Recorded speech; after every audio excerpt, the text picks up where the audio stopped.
This must have been the surprise. Our small plastic Christmas tree sat in one corner of the room, but while there hadn't been many presents here earlier, the number had clearly doubled now. Each new present marked 2 Rachie, from Santa. Dex, you shouldn't. I was back in control now. Rachie was back in her booster seat in the back and Rachel was driving again. We just bought a house. We just moved. I don't even have a new job yet. You really shouldn't have done this for me. I stood in front of the man I loved as a woman, albeit a woman in a slightly still warm diaper and a frozen Game of Thrones mashup shirt who had been acting little since she got home.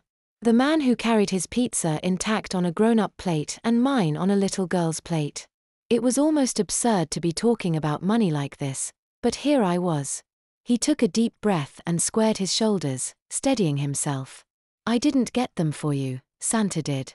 He was quiet and a little crestfallen. If this was his surprise, then this wasn't how he expected me to take it.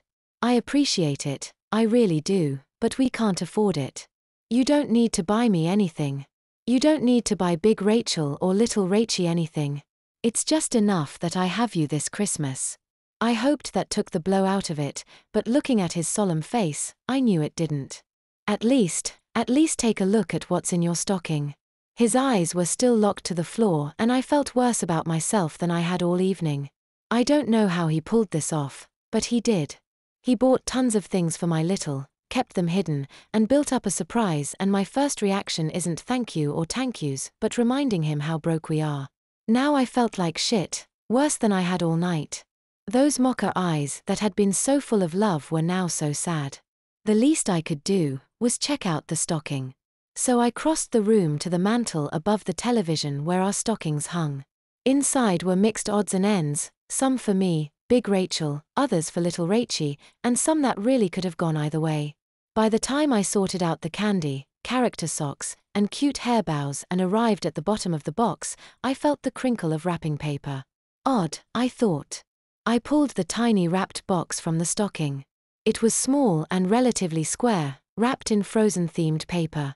So small, the faces of Anna, Elsa, Kristoff, and Olaf folded in on each other again and again, only glimpses and segments of any one face to be seen. I worked the end of a piece of tape free and peeled the strip off. I neatly unfolded the wrapping paper as best I could. I grew up sort of middle class, but in a family that came out of the working poor, and the ethos of save everything, including the wrapping paper to use again next year, was as ingrained in me by that upbringing as my worrying about money and reckless spending. The paper unfurled like an ice blue, Disney-branded, lotus flower to reveal a small black jewelry box. My breath caught in my throat, and with shaking hands, and a nervous trickle into my thick, thirsty diaper, I opened the tiny box. Inside, still in the plastic wrapping, was a raspberry lemonade ring pop. You're right, Dex said, we don't have a lot right now. But what little we do, I want to share with you. He rose from the couch where he had previously slouched defeated. I took the candy and worked it over in my hands, unsure if this is what I thought it was. I wanted to do something really special for this. I wanted to get you the perfect ring, Ratch.